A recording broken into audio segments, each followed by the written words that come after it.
My name is Kakoza Mwiza Charles, commonly known as KNC. I work for TV and Radio 1. My question, DRC government rejected or refused to put into place the commitments, Washington commitments of June 27th. And recently we heard that you may meet with Congress president in the USA. If true, what should we expect regarding the Eastern Democratic Republic of Congo peace and Rwanda in particular? Thank you, sir. Well, I'm sure you are familiar with these stories where people may say one thing and do a different thing altogether. And sometimes it even becomes a pattern for some people to just not do what they have said they are committed to doing. And that is a characteristic of the situation you have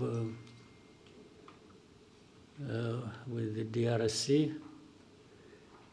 The good thing is it's always in the open, it's in public. You don't have to explain much. If they were doing it quietly, people would get confused and start saying that maybe others are actually responsible for all that they are seeing. But the good thing, they come out and say it. They agree one thing in Washington or even in Doha, and that is made public. Then the next day or week, someone says, no, we are not going to do this and this until something else is done. And even when what they are referring to has also been under discussion. And whether in your mind you agreed or not, what has come out of you, if it's on record, you definitely have a problem explaining why you would agree one thing in the room, and then when you are out in speaking to the media or to whoever, you say a completely different thing, or even renege on what you actually said you're going to do. So that is one part of it. But somehow we've been limping through this all the way. Some things done, others not, others half. And now maybe possibly with the time taken and effort, we'll find ourselves in Washington, which I should have started with. I think the fact that there is even a possibility of meeting in Washington and discussing or agreeing or signing anything is a good effort. For all the years before, we haven't had anything like that. We have had people come visit us, visit Rwanda and Congo, and rush to the UN and the Security Council and make decisions and make announcements and pass resolutions. That's why in the first years we spent a lot of time on that without really having anything tangible in place. I think this process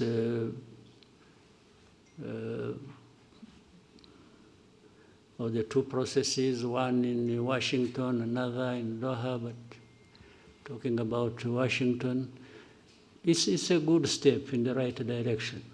Whether we arrive at a decisive moment that gives us a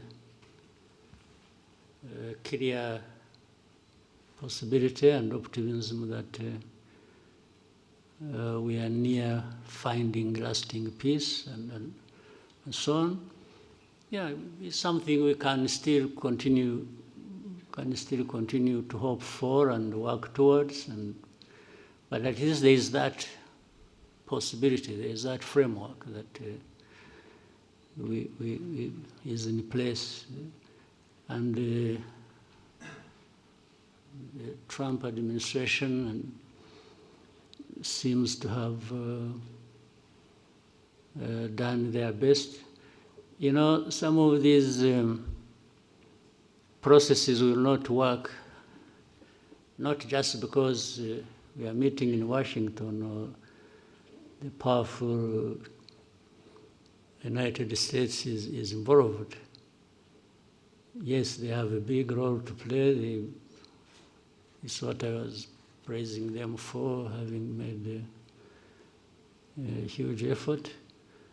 But until those people concerned directly, they themselves want and commit to achieve the end result, which is stability, peace, and security for all that needed, even the most powerful will remain wondering which way to go, or frustrated, if you will. So the onus is on us, mainly the people, the leaders, DRC, Rwanda, and others in the region. You know, Washington took over this when there were also other efforts underway. I'm sure maybe one of you will be asking, or you yourself had it on mind but didn't raise it. You would be asking, what is the East African SADC process? Because they were there. Or the AU, or whatever. That speaks volumes. And the reality is the knot is tied in one place. These problems are happening in Congo, but it seems the leaders don't care or don't know, or they have refused to take responsibility. They just keep daydreaming and talking about all kinds of things, and whenever they've gone all places, the only thing they know how is to keep asking sanctions for Rwanda, sanctions for Rwanda. Okay, but if you sanction Rwanda, how does it solve your problem? How does it solve your mismanagement of your country affairs? How does it give citizenship rights to the people who have been complaining for decades and have had to take arms and fight you? How does it solve the problem of you having to import mercenaries to come and fight for you? How does it do that? I mean, you know, people should really see things for what they are, and you may hear so many stories about different things, but you also have the ability to see through all that and make your own judgment. So, summary of so much I have said, I'm always optimistic. I always hope there is a chance another day and the following day. But I remain prepared to take care of the business I have to take care of. Thank you, Mr. President. Albert? Good afternoon, sir. Thank you for this press conference. Kind of a follow-up on where we started. At the same time that we have a meeting coming up in Washington eventually, at the same time you have a narrative that has been developing in these last weeks and touching on something that doesn't seem to be the way it is presented, talking about humanitarian crisis. It's incredible, millions of people displaced in Eastern Congo, that people need to have access to Goma, and that is especially developed in Europe, for what we can see. So sometimes also, it reminds me of 10 years ago, or 2012, 2013, what is this thing about Goma? Because as soon as M23 took in 2012 Goma, the whole world went cuckoo. And now again, everybody wants to have access to Goma. So what is there? Because it's at our doors. At the same time, I believe that after 25 years, to have MONUSCO there, which was also part of the forces that, beginning of this year, were shooting at Rwanda. I mean, for Rwanda, this becomes something that maybe needs to be taken up. Like, how long can a force like that still stay there? And especially that they've been part of the belligerent attacking Rwanda. Mm-hmm. So what is this thing about Goma that nobody knows? Well, Goma is near a volcano, which sometimes erupts, and so maybe that seems to be the factual thing about Goma. The rest are just studies. But from what you started saying, what is it that didn't actually originate from Europe? You asked something about Europe, and you are saying the stories about Goma and so on are originating from Europe. But what is it that didn't originate from Europe about this story or about this problem? If you look at the whole history and the old history, but even the recent history, you have had Europe always in the mix of things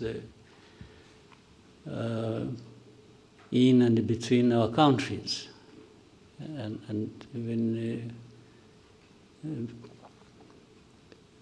to do with the crisis we have in Eastern Congo or the region.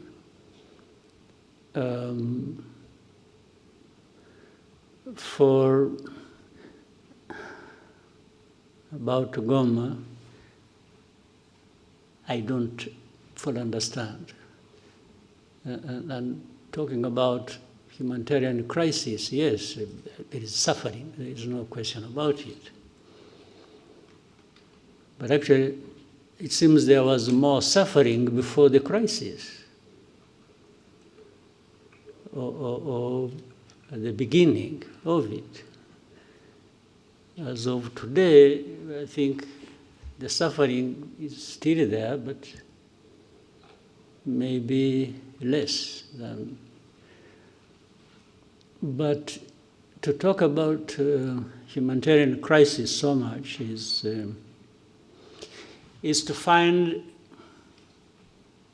an entry point, an easy entry point into that crisis, and then shaping it the way some people want, given how they have been relating to this history I'm talking about all along before.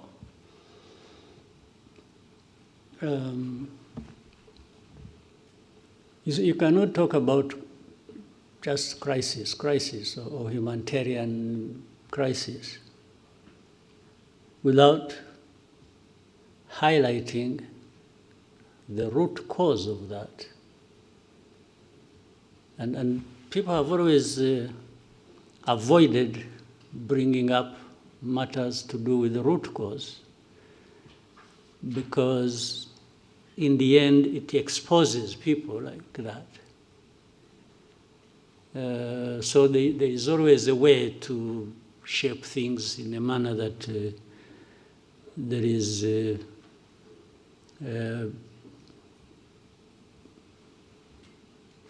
effort to protect themselves, the people I'm talking about. And is it a new crisis in Eastern Congo, or in Goma, or around Goma? You remember this crisis, I have said this before, and you have heard it even from other people, or you know it yourselves. This crisis was there 2012, came back 10 years later. Why can't people try to understand? What is it? How can you have a problem 2012 and 10 years later you have a repeat of the same problem? It means, but yet, all those 10 years, we had this international presence. And many years before that, supposedly to address these problems. So much money spent, so many people involved, people losing their lives in big numbers, refugees, people displaced, and but life goes on like that until we are visited by the same problem, and then we start running around like this is a new thing. I mean, the amount of hypocrisy and even double standards and real insensitivity of some of these powers that we know, who are associated with the cause of these problems, or who accompany the crisis in a way they have chosen, and in the end they are the ones making so much noise about, they look like they are really hurt by the suffering of people. These are people touched and offended by people suffering. But this is just trash of pretense. If you are like that, you have heard people talk about values, you see our values, blah, blah, blah, blah. It's a lot of nonsense. If you have the power of everything, whether political, money, or whatever, and then every day you're talking about values and so on and so forth, and even want to teach others how to respect values, yet you are the cause of the suffering, and you are the cause of the perpetuation of that. What kind of pretense is this? And you can't just, so when you see these people, coming out with a lot of anger on this and talking about, you see us, you've made a mistake, we are going to do this.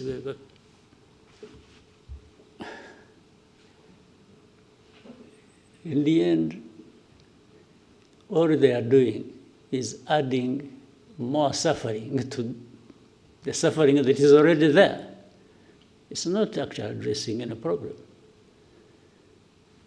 So Goma, but if anyone wants Goma, that's fine. For whatever reason, whether it is ritual or, some believe in witchcraft, they would want to go and pray in Goma and meet their witch doctors there and so on and so forth. Still, you know what? Goma is, it's not functional as of now, but it is in the hands of some people. You go and talk to them. But if I were the one, now let me be myself, let me tell you a story. If I were the one, you come and I'm the one controlling Goma, and you come to say, I want to use Goma. I say, fine. But these are conditions.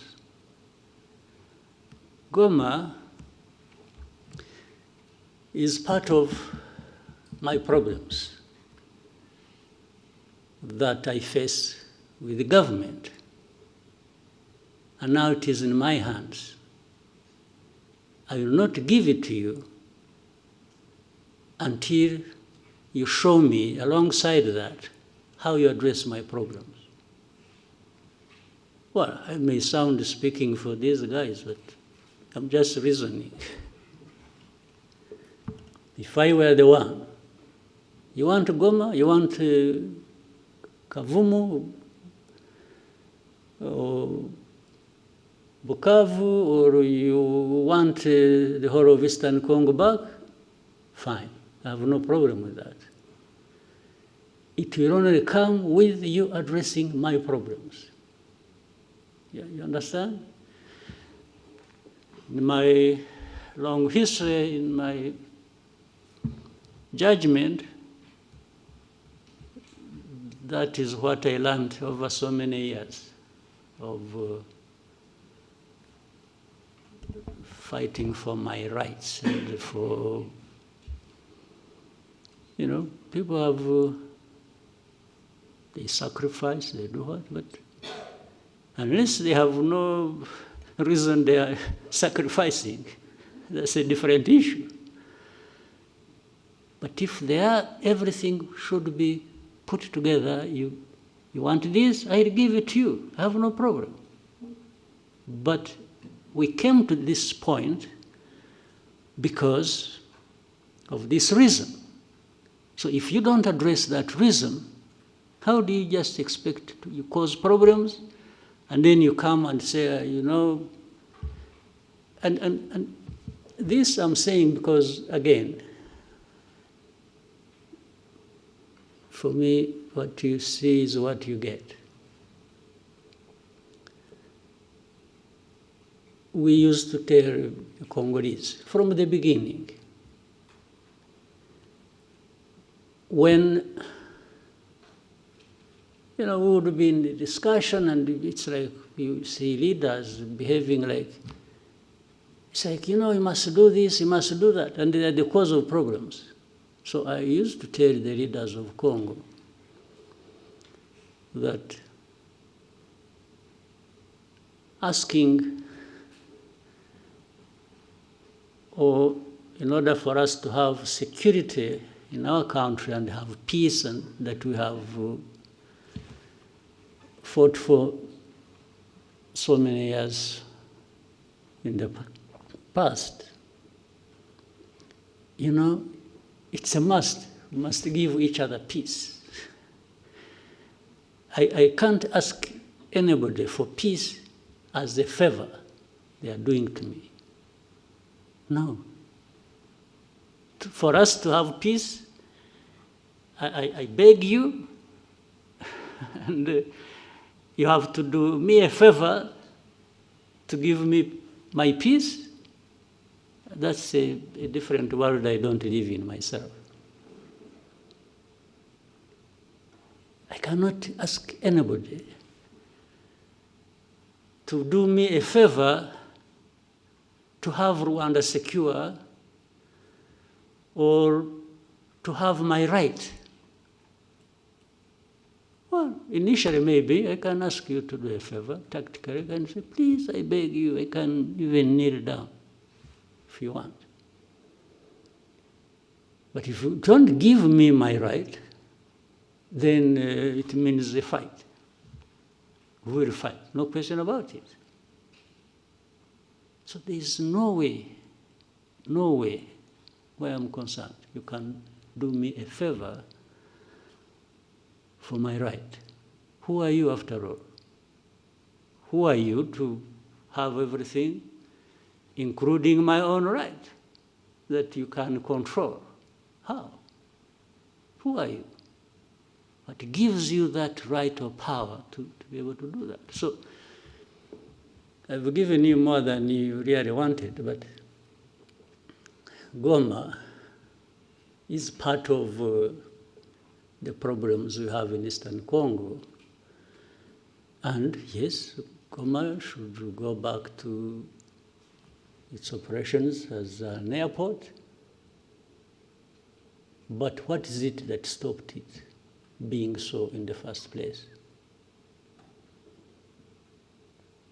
So you must address that. You want to address humanitarian crisis. I agree. There must be a way of doing it, taking on board the fact that there is what is causing the humanitarian crisis, and that must be addressed. Right? So, anything else about Goma? Well, somehow there is also another side of the whole story that has been kept repeated, especially now it's still alive in Europe. It's about the looting of minerals and all of that. I mean... Again, that is nonsense. Exactly. They looted minerals better than anybody, worse than anybody I know of in history. So would you even listen to that? Minerals? Minerals, they sell minerals in, what is it? In Antwerp, in where is? Antwerp. Diamonds. Diamonds. But there are no Do they produce diamonds? Or they have gold, bullions they took long ago and they are adding more? Do they have a lot of gold really? Do they have gold mines? These Europeans? They take it, okay. To make their case even simpler or less than it is, they may even say, no, but the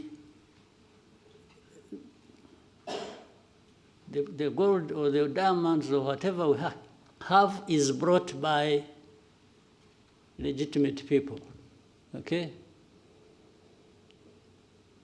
Would you believe that? But that legitimate, when they are there, they are the legitimate ones. So, but this whole thing, why do you think, by the way, there is something to do with there is an MOU actually we're supposed to be having with Europe, which involves, I think, and a lot has been worked on about traceability and so on and so forth, okay? Rwanda got involved in that and passed every stage and standard that was expected on that. Now, what is funny and contradictory is, at some point, then DRC goes to Europe and says, no, don't sign anything with, but how do you not sign anything that was supposed to be transparent and show where the minerals are coming from or who is involved? So on one hand, you want to be clear that there is nothing except that Congolese always passed through here, and some sold it here to Rwandans who went and sold it to somebody else. Others, they said it through Burundi, through Uganda, through the neighbors. But it is only Rwanda that was picked on about minerals. Simply because, I think with the audience back home in Europe, they listen more to these accusations, the more they hear of them, then the more questions they raise about Rwanda. Whether what they are saying is happening or has happened or not. So minerals, really think, okay, FDLR, that actually at some point was in control of Goma, or the surroundings of Goma. Why are they found to be innocent in the whole equation? And yet every day we point out things to do with FDLR. But they are not interested. They say, no, they are few, they are... Well, if they think they are few, they should come here. We will take we give them face-to-face conversation with those that have been brought from Eastern Congo recently. They will tell them the stories. But do you think they even want to do that? Haven't some of you journalists, maybe, I hope you're also not selective about what you want to know.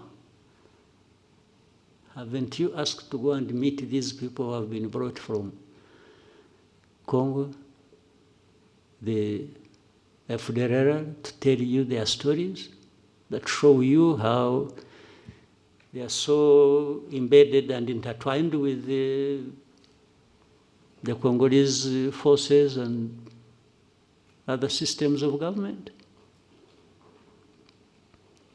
So that plays behind the scenes role, and you don't see it at the forefront being talked about. In fact, some of these FDLR have been doing mining in Eastern Congo. Where do they take their minerals? Maybe those are the minerals that end up in Europe, but they would rather hold Rwanda responsible based on the stories around minerals. What sense does it make? You know, don't... sometimes we overrate people. We overrate them in a sense. We think they have, when it has been said by Europeans or by this, then it must be true. But these are the things they get involved in. Petty things. And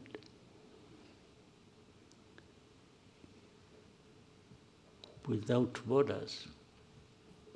Okay? Thank you, Mr. President. We have one more question about Goma from Romain Gras of Jeune Afrique. The question says, President Macron said on the sidelines of the G20 that the M23 and those who control Goma airport have not made the necessary effort to reopen it, stating that the administrative conditions have been met by the DRC. What steps need to be taken to achieve progress on the airport issue? Well, I don't know, what is being referred to as the government of DRC having met what? I don't understand. That they met what? The administrative needs. What administrative need? To the best of, I don't know what, first of all, the meaning of what he had said. For example,